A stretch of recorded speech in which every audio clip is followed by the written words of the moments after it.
മുമ്പ് നമ്മളൊരു വീഡിയോ ഇട്ടിരുന്നു ഒരു സ്വിച്ചിൽ നിന്നും സ്പാർക്കിംഗ് സൗണ്ട് കേൾക്കുന്നതിന്റെ. ആ ഒരു സ്വിച്ച് നമ്മളൊന്ന് അഴിച്ചു നോക്കുകയാണ്. ഇവിടെ നമ്മൾ കാണുന്നത് മെറ്റാലിക് പ്ലേറ്റും നടുക്ക് ഒരു സ്പ്രിങ്ങുമാണ്. ഈ ഒരു സ്പ്രിങ് മെറ്റാലിക് പ്ലേറ്റുമായി കണക്റ്റഡ് ആണ്. നമ്മൾ സ്വിച്ച് ഓണും ഓഫും ചെയ്യുമ്പോൾ ഈ ഒരു ഭാഗം പ്രവർത്തിക്കുന്നു.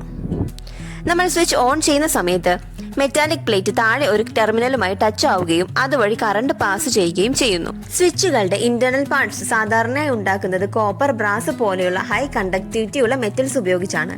പുറമെ ആണെങ്കിൽ ബേക്കലൈറ്റ് പോലെയുള്ള പ്ലാസ്റ്റിക് മെറ്റീരിയൽസ് ആണ് ഉപയോഗിക്കുന്നത്. ഇവിടെ നമുക്ക് കാണാം ഈ ഒരു സ്വിച്ചിന്റെ മിക്ക പാർട്സും തുരുമ്പെടുത്തിട്ടുണ്ട്. കോപ്പറോ ബ്രാസോ ആയിരുന്നെങ്കിൽ തുരുമ്പെടുക്കില്ലായിരുന്നു. നമ്മളൊരു മാഗ്നറ്റ് ഉപയോഗിച്ച് ഒന്ന് പരിശോധിക്കുകയാണ്.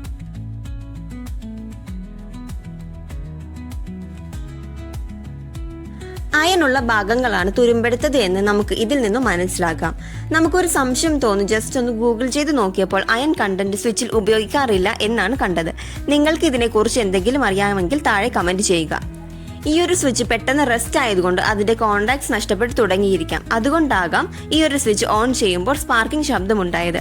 നമ്മൾ എന്തായാലും കുറച്ച് സ്വിച്ചുകളുടെ ഒരു കമ്പാരിസൺ വീഡിയോ അടുത്തതായി ചെയ്യുന്നുണ്ട്. അപ്പോൾ വീഡിയോ തുടർന്ന് കാണാൻ നമ്മുടെ ചാനൽ സബ്സ്ക്രൈബ് ചെയ്ത് ബെൽ ബട്ടൺ കൂടി എനേബിൾ ചെയ്യുക. സ്വിച്ചിന്റെ അകത്ത് അയൺ ഉണ്ടാകാൻ പാടുണ്ടോ, ഉണ്ടാകുന്നത് കൊണ്ട് എന്തെങ്കിലും കുഴപ്പമുണ്ടോ, ഇതിനെപ്പറ്റി നിങ്ങൾക്ക് അറിയാമെങ്കിൽ താഴെ കമന്റ് ചെയ്യാൻ മറക്കരുത്. വീഡിയോ ഇഷ്ടമായെങ്കിൽ ലൈക്ക് ചെയ്യുക. അടുത്ത വീഡിയോയിൽ കാണാം. ബൈ.